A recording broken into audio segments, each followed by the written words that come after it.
Oof, pagod. Yan yung salitang masabi ko pagkat yung aking katawang lupa ay talagang nahirapan. Pagkat itong aking tubo ay 5 metro lang yung nakalabasan. Yung 1 metro na baon sa buhangin, may kasamang banlik diyan sa ilalim ng katubigan na yan. Kung makikita nyo ay halos hanggang bewang lamang yung naging tubig, ilagpasita ko lang. Pero ang totoo, pang kinahapunan bago yung araw na yan ay pinaghuhukay ko na yan. Kaya yan na yung inabot ng tubig dahil kung makikita nyo dyan sa aking video, ang tubig ay hanggang tuhod lang. Buhangin na po yung inabot niyan. O, ayan na siya, o, di ba? Hanggang tuhod lang. So, ganoon na siya kalalim nung una ko siyang nahukay. Ang naging malaking problema ay umaagos ang tubig at ang buhangin ay pinong-pino pa. Kaya pagka hinukay mo, kahit na palalim na, ay sadya talagang natatabunan pagkat yung kanyang agos ay di mapigil-pigilan. Ayan. Kanya na siya kalalim, walang lubay at walang humpay na paghuhukay.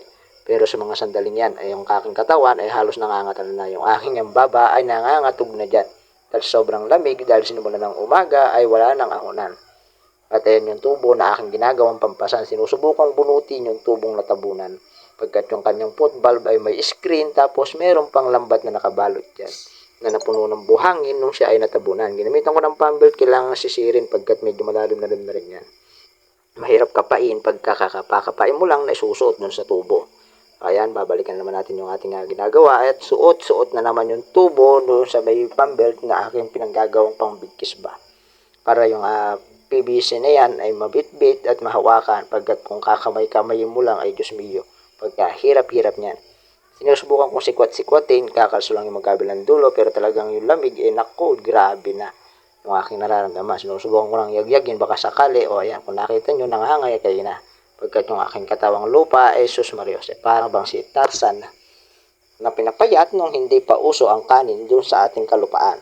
O di ba? Balik na naman ako dito gamit yung damit na aking sinusuot.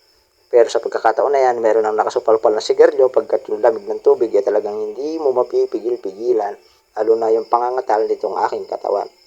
O, medyo malalim-lalim na rin pero ang totoo natabunan naman ng panibago yan pagkat ako'y umahon dahil yung lamig ay hindi na nakayanan. Kaya ayan, puspusang paghuhukay para lang din matabunan at baka sakaling makuha ko na rin. At ayan na nga, nauga ko na at ayan, sinubukan na rin na bit-bitin. Pero yung mga oras na yan ay halos mag-aalas 12 na ng tanghali. So kaya kung makikita nyo, kainitan na ng araw, yung aking video ay yung mukha ko ay halos di na natatanawan. At sa wakas, nabunot na rin yung aking tubo. Ayan, kung makikita nyo, mayroong screen na mayroong pambelt pa, may fishnet pang nakabalot. Kaya sadyang yung buhangin pagka nakapasok sa kanya, kung makikita nyo, yung tuhod ko nakalabas na ron sa may kabila, o di ba? So, ganyan na lang siya kababaw. Kaya yung paghuhukay, naku, Diyos mio, pahirapan. Sa mga sandaling yan, yung buong katawan ko nananakit na dyan. At pa naman sa hirap ng aking pinagdaanan na mula sa paghuhukay, tapos nakababad na wala pang ahonan, and pagbubuhat pa ng tubo na punong-puno ng buhangin at banlik yung kanyang naging laman dahil dun sa may foot valve na binarutan ng screen tapos sinamahan ng lambat na pino para yung dahon ay hindi makapasok ng tuluyan. Kaya yun yung talaga nagpahirap. Ang totoo, halos kalahating metro nga lang yung natanggal kong buhangin dyan dahil gawa nga ng pirmis na tatabunan. Pagka hinuhukay ko nga yan bago ko palang nayagyag yan, halos nasa hanggang dibdib ko na yung naging tubig niyan. Kaya lang talagang naging problema nga, nakita nyo naman yung daloy ng tubig, tuloy-tuloy. Kaya talagang napakahirap na siyang pabalalimin ng todo.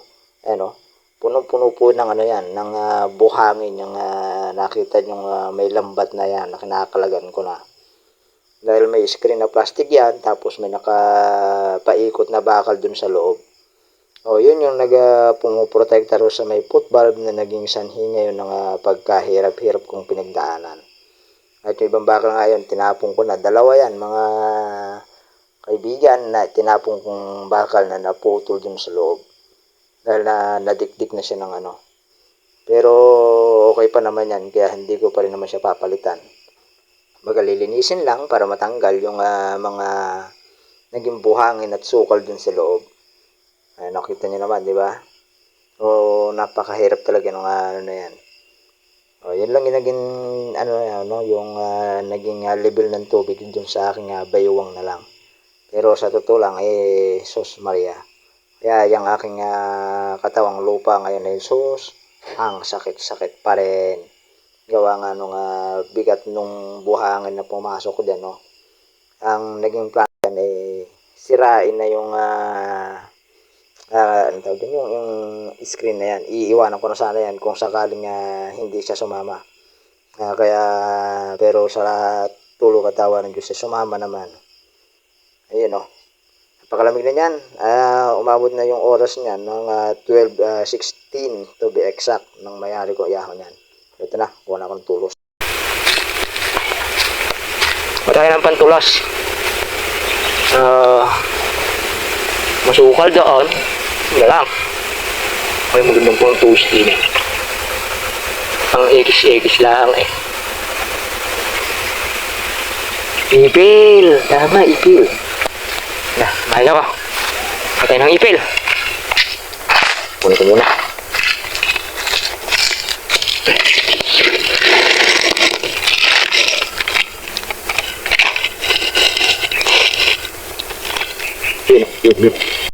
So ayun, at may nakita na nga akong ipil na pwedeng kuhanin. Malaki na rin yan. Yan yung aking gagawing tulos. Dalawa yan, puputulin ko. Yung lagay na yan, yung kamay ko puro paltos na dyan. Pero walang magawa, kailangan pa rin gawin. Gawa nga nung nag-iisa lang at wala naman akong makatuwang. Dahil yung aking kuya ay kasalukuyan nagro-rotavetor dun sa may bandang tawag dito, Ilog Baliwag. Kaya solo, pinayok-payok lang. Yan, nakita niyo naman yung sikat ng araw nag-iba na ng direksyon. Diba yung mga anino. So, gano'n na katanghali yan. Pero kailangan ipagpatuloy para naman yung pagpapatubig hindi magkaroon ng problema at hinahanap na ako ng aking panglaan. So, yan o. Yung ipil. So, yan lang po siya. Dalawa yan. Yung isa yun, nakabol na rin. Yan, ginawa lang yung muna lang din siya ng tulis para pagka ibinaong ko, hindi ko na kailangan pukpukin. Kundi yayagagin lang dahil buhangin ngayon. Yayagagin lang hanggang sa bumaon. So, tara, at punta tayo ulit sa may foot valve. At hindi ko lang naipakita nung maitali ko yung tubo na yan dun sa mismong water pump niya. Gawa nga ng wala namang mapagpwestuhan ng camera dahil kung nakita nyo, ilog na yan, delikado yung aking cellphone, baka tembwang sa ilog magpunta, malulunod, di pa naman tumarunong lumangoy. O yan, kung nakita nyo yung mga tulos na ginawa ko, yan, iayag ko lang, tapos sinasabay ng diin para bumaon, kasi kahit na masuhi mo yan, wala rin. Mahirap din naman siyang isonda, gawa nga ng puro buhangin na yan. O yan na diba?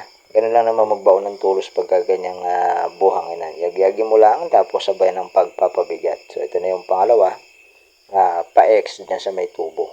Ayan para pagka binigis ko siya, mayangat na. Yan, hanggang dito na nga lang muna yung aking video. Papakita ko na lang sa inyo yung naging kayarian.